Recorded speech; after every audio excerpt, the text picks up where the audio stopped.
During a recent show, a viewer asked me, when do you think we'll see the open political oppression of conservatives? My reply was simple: that future has already arrived. When most people imagine a total state, they usually envision a dystopian science fiction novel full of jackbooted thugs and gulags full of thought criminals. This is understandable. Nazi Germany and Soviet Russia are the examples that dominate our minds when it comes to the violent enforcement of ideological conformity. But our modern total state is not ruled by leaders who are either capable of or competent in the wide-scale use of force.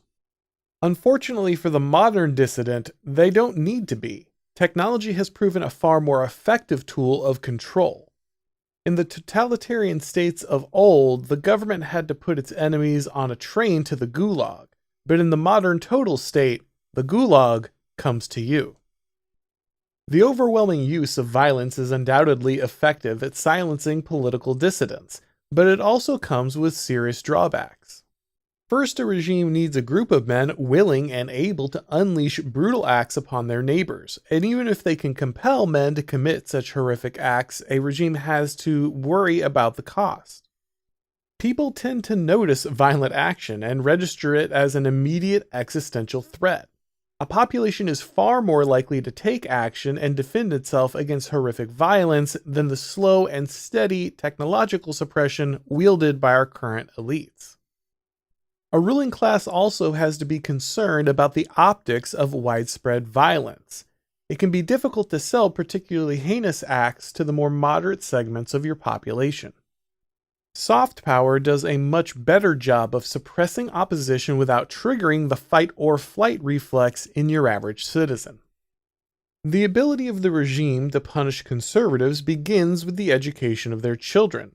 The children of conservatives must report to government-operated learning facilities unless their parents have the affluence and awareness necessary to provide alternative education. In those facilities, the children of conservatives are taught that their parents are backwards and evil and likely seeking to oppress them. If the students are Christian, they're taught that their faith is ignorant and responsible for unspeakable atrocities. If they're white, they're taught that their skin color makes them irredeemably racist, automatically guilty of a grave sin for which they can never atone. Most children are taught that the morals of their parents are silly or hateful, especially the ones about restricting sexuality, and that they may need to use the state to shield their newfound sexual identity from the ignorant bigotry of their family. All children are taught that the historical American nation is basically one extended war crime which moves from atrocity to atrocity and must be fundamentally transformed if it's to be cleansed of its iniquity. The next stage of political oppression occurs as those students consider moving on to university. The college system has become the de facto credentialing mechanism that almost all high and mid-status jobs use to sort their applicants. These progressive seminaries actively discriminate against conservatives by forcing applicants to write admissions essays that essentially serve as statements of faith, requiring students to find creative ways of expressing their total devotion to woke ideology. Even if a conservative student does make it past this process, all they've won is the honor of going deeply into debt to pay professors who hate them to preach fiery sermons denouncing every value they've ever held dear. Any attempt to stand up and offer an alternative viewpoint puts that student's $100,000 plus investment at risk, possibly destroying their career before they've even obtained the degree in question.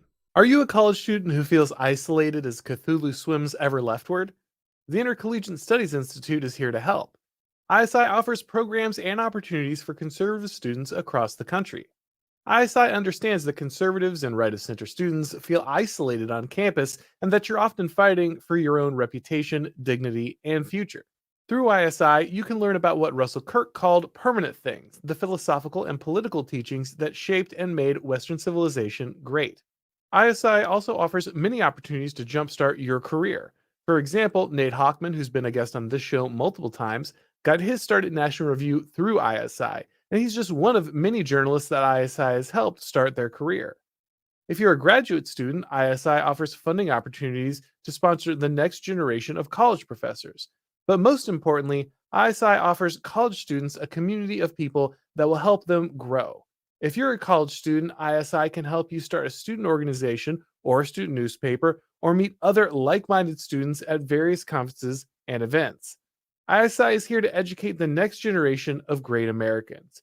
To learn more, check out isi.org. That's isi.org. You can click the link down in the description to learn more. If a graduate manages to escape with their conservatism intact, they must then face the gauntlet of woke capital.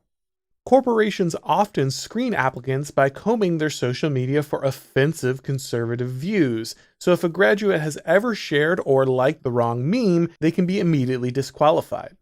Publicly announcing support for the wrong political candidate or opposition to the current LGBTQ+ cultural jihad is essentially a career death sentence. If a conservative does get hired by a large corporation, they will endure endless hours of political indoctrination.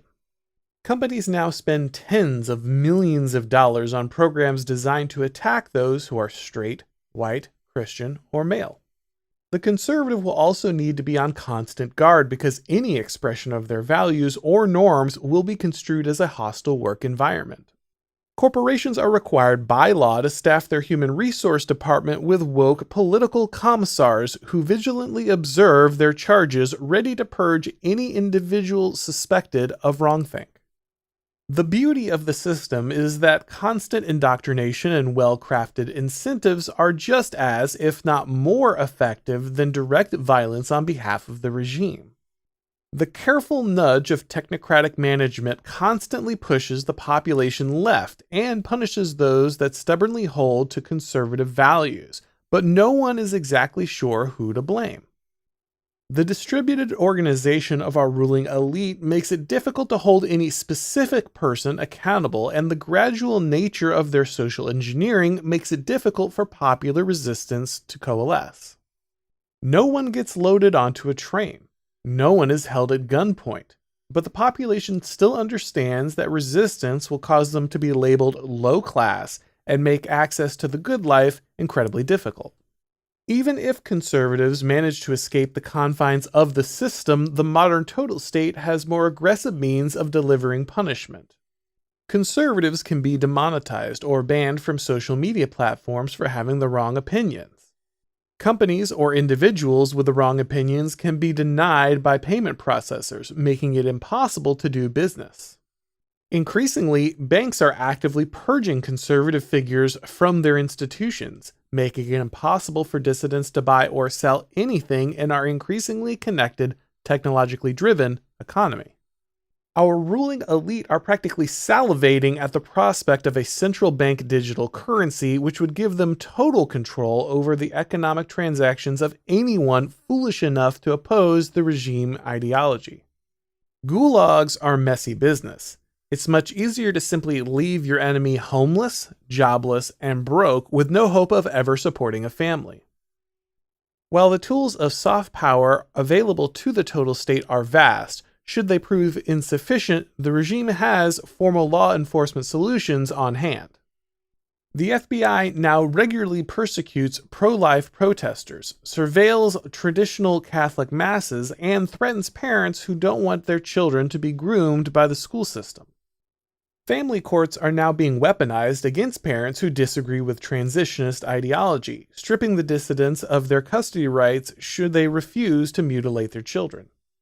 Self-defense has become functionally illegal in cities like New York, where stopping a crazed homeless man who is threatening your subway train could end in your own incarceration. Free speech has become a punchline, as men like Douglas Mackey have learned. He now faces 10 years in jail for making a meme that insulted Hillary Clinton. The general criminalization of political opposition seems to be accelerating at a breakneck pace.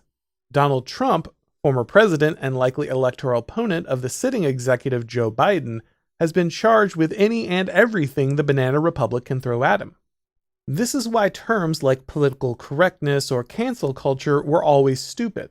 These actions were always the political persecution of conservatives, and denying that in the face of our current situation is exceptionally foolish. If you're waiting for the gulags to appear before you start to worry, I have bad news. The digital gulag is already here. Thanks for watching, guys. If you enjoyed this video, go ahead and click like, and if you haven't subscribed yet, now is a great time to do so. If you'd like to get these broadcasts as podcasts, make sure that you go ahead and subscribe to the Auron MacIntyre Show on your favorite podcast platform. And when you do, please make sure to leave that rating or review. It really helps with the algorithm. If you'd like to follow me on Substack or Twitter or Gab, if you'd like to watch these videos on Rumble or Odyssey, the links to do all of that stuff are down in the description below. And of course, you can catch all of my episodes and all of my columns over at The Blaze. Thanks for watching, guys, and as always, I'll talk to you next time.